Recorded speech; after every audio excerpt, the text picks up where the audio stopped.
ప్రియ సహోదరి సహోదరుడా, ఈ దినం దావీదు రచించిన కీర్తనల గ్రంథము నుండి 34వ అధ్యాయం చదువుకుందాం. నేనెల్లప్పుడూ యెహోవాను సన్నుతించెదను, నిత్యము ఆయన కీర్తి నా నోట నుండును. యెహోవాను బట్టి నేను అతిశయించుచున్నాను. దీనులు దానిని విని సంతోషించెదరు. నాతో కూడి యెహోవాను గణపరచుడి. మనము ఏకంగా కూడి ఆయన నామమును గొప్ప చేయదము. నేను యెహోవా యొద్ద విచారణ చేయగా ఆయన నాకు ఉత్తరమిచ్చెను. నాకు కలిగిన భయములన్నిటిలో నుండి ఆయన నన్ను తప్పించెను. వారు ఆయన తట్టు చూడగా వారికి వెలుగు కలిగెను. వారి ముఖములెన్నడూ లజ్జింపకపోవును. ఈ దీనుడు మొరపెట్టగా యెహోవా ఆలకించెను. అతని శ్రమలన్నిటిలో నుండి అతన్ని రక్షించెను.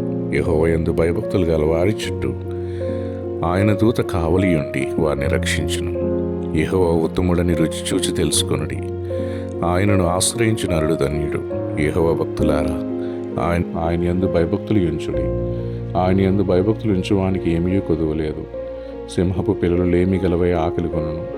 యెహోవాను ఆశ్రయించు వారికి ఏ మేలు కొదువై ఉండదు. పిల్లలారా, మీరు వచ్చి నా మాట వినుడి. యెహోవా యందు భయభక్తులు మీకు నేర్పెదను. బ్రతుకుగోరు వాడెవడైనా ఉన్నాడా?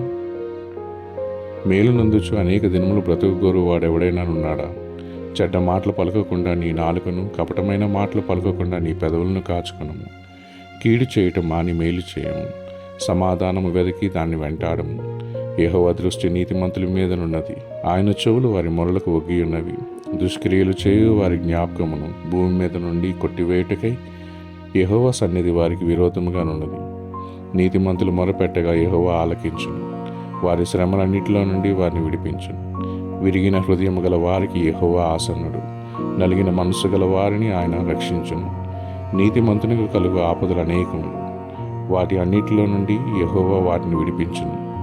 ఆయన వాని ఎముకలన్నిటిని కాపాడును. వాటిలో ఒకటైనను విరిగిపోదు.